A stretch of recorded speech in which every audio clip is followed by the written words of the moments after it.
그런데 충격을 받게 되면 가운데 있는 삼각형 한쪽으로 밀리면서 한쪽으로 쏠리게 되죠. 코 재수술하는 상당히 큰 원인 중에 하나가 휘어 보이는 거거든요. 휜 코를 굉장히 오랫동안 갖고 계셨던 분들은요, 인중의 축이 한쪽으로 틀어져 있는 경우가 많아요.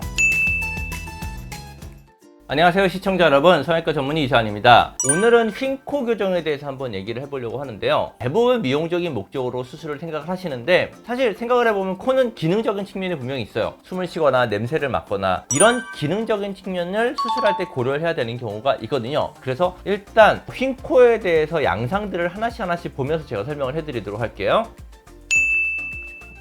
일단 첫 번째 그림은 밑에서 봤었을 때 코끝이 한쪽으로 이렇게 휘어있는 경우예요. 사실 코끝만 휘어있는 경우는 별로 없고요. 중간에 뼈부터 살짝 휘면서 전체적으로 다 휘어있는 경우가 많아요. 대부분 어렸을 때 다쳤던 경우가 많아요. 코가 한쪽으로 휘는 이유는 뭐냐면 코뼈가 이렇게 올바르게 삼각형을 이루고 있어야 돼요. 그런데 충격을 받게 되면 가운데 있는 삼각형 한쪽으로 밀리면서 한쪽으로 쏠리게 되죠. 지금 그림처럼 코끝이 이쪽으로 돌아가 있는 모습이 나타난 거예요. 그럼 정점이 이쪽에 있겠죠? 그러면 여기와 위를 다 분리를 해서 똑바르게 만들고 가운데 기둥이 있는 것도 똑바르게 세워줘야 되는 거예요. 그래서 수술을 할 때는 비중격을 똑바로 만들어주고 그 다음에 코 옆에 있는 뼈를 절구를 해서 코뼈를 똑바르게 만드는 수술을 같이 해야 돼요. 이렇게 휘어있는 모습이 실제로 CT상에서는 어떻게 보이는지 제가 한번 보여드리도록 할게요. 자, CT를 보시면 요 가운데에 있는 부분이 비중격 연골이 있는 부분이에요. 이쪽이 오른쪽이거든요.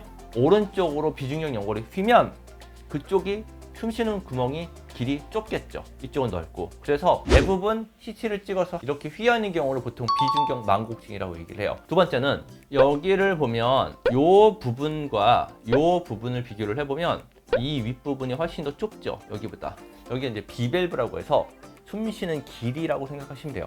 이 비밸브가 좁아져 있는 경우 비밸브 교정이라고 하는 수술을 해요. 겉으로 봤었을 때 휜 코가 아니라 기능 코라고 하는 경우는 코 안쪽에 숨쉬는 걸 어떻게 만들어 주냐의 문제거든요. 비중격 휘어져 있는 부분을 똑바르게 잡는 수술, 그게 기능 코의 한 가지고요. 두 번째는 비밸브 교정술이라고 해서 이 부분, 이 좁아져 있는 비밸브를 조금 더 펴서 숨 쉬는 게 편하게 해주는 게, 그게 두 번째고요. 세 번째는 흔히 비염이라고 얘기하는 증상인데, 비갑개라고 해서 코 안쪽의 점막 안쪽에 있는 부분이 약간 두꺼워진 거예요. 그래서 그게 비중격이랑 원래는 이렇게 공간이 있어야 되는데 비중격이 한쪽으로, 예를 들어 비중격이 이렇게 휘고 비갑개가 두꺼워지는 경우, 그쪽은 숨쉬기가 좀 불편하거든요. 이렇게 지금 보면 이 부분이 약간 두꺼워져 있어서 숨쉬는 길이 약간 또 좁아져 있는 케이스예요. 기능코라고 하는 경우는 어떠한 이유에든지 간에 숨쉬는 게 좀 불편해진 경우, 그 경우를 교정하는 수술을 기능코 수술이라고 얘기를 해요. 겉에만 휘어있는 분들도 있기는 해요. 사실 빈도가 높지는 않은데 그 경우는 그 부분만 똑바로 돌려주는 비중격 연장술을 통해서 살짝만 돌려주면 되거든요. 그 경우가 가장 쉬운 경우고, 또 하나 휜코 중에 많은 케이스는 뭐가 있냐면 예전에 수술 받아서 보형물이 한쪽에 쏠려서 휘어 보이는 경우가 굉장히 많아요. 코 재수술하는 상당히 큰 원인 중에 하나가 휘어 보이는 거거든요. 그랬을 때 실제로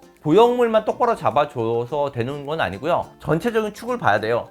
코끝과 콧대의 축이 틀어져 있기 때문에 보형물이 틀어져 보이는 거기 때문에 코끝을 똑바로 맞춰주고 그거에 맞춰서 콧대를 교정을 해야지 보형물로 인해서 휘어 보이는 게 훨씬 더 덜 휘게 돼요. 그래서 휜 코라고 내원을 하는 분들이 굉장히 많은데 실제로는 그 수술 방법들이 굉장히 다양해요. 그렇기 때문에 정확한 건 수술 상담을 받으면서 CT를 찍어보면서 안쪽에 구조적인 문제가 있는지를 반드시 확인을 하셔야 돼요. 이분은 재수술 케이스예요. 아까 얘기했었던 보형물이 똑바르게 있지 않고 한쪽으로 약간 치우쳐 있는 경우, 이래서 전체적으로 휘어 보이는 경우. 그런데 실제로 수술을 할 때 보면 코뼈 자체가 약간 휘어 있거나 아니면 코끝에 연골이 휘어 있는 경우가 많아요. 그런데 이 경우를 교정을 하지 않고 그냥 보형물만 넣은 거죠. 그런 경우는 본인 휘어 있는 축으로 그대로 자리를 잡기 때문에, 그래서 수술하고 나서 코가 휜 경우가 많아서 이 경우는 원래 갖고 있었던 휜 부분들을 다 교정을 해줘야지 훨씬 더 좋은 결과를 갖게 돼요. 코는요, 이 윗부분은 뼈로 돼 있고 이 아래 부분이 연골로 돼 있거든요. 그렇기 때문에 연골만 휘는 경우가 그렇게 많지 않아요. 대부분은 연골이랑 뼈가 같이 휘는 경우가 훨씬 더 많거든요. 물론 연골만 휘었을 땐 절골하지 않고 연골만 똑바로 잡아주면 되는데 대부분 경우에서는 절골이 필요한 경우가 많습니다. 실리콘을 같이 넣는 경우가 생각보다 많아요. 왜냐하면 휜 코를 가지신 분들은 아까 다쳤다고 그랬잖아요. 다치신 분들은요, 꼭 코뼈의 경계면이 좀 울퉁불퉁하고 매부리는 경우도 많아요. 그 부분을 정리하기 위해서 얇은 보형물을 사용하는 경우가 제법 있어요. 네, 맞아요. 그럴 수 있어요. 왜냐면 뼈는 딱딱한 구조인데 연골은 물렁물렁한 구조거든요. 그래서 다시 되돌아가려는 성질이 조금 있어요.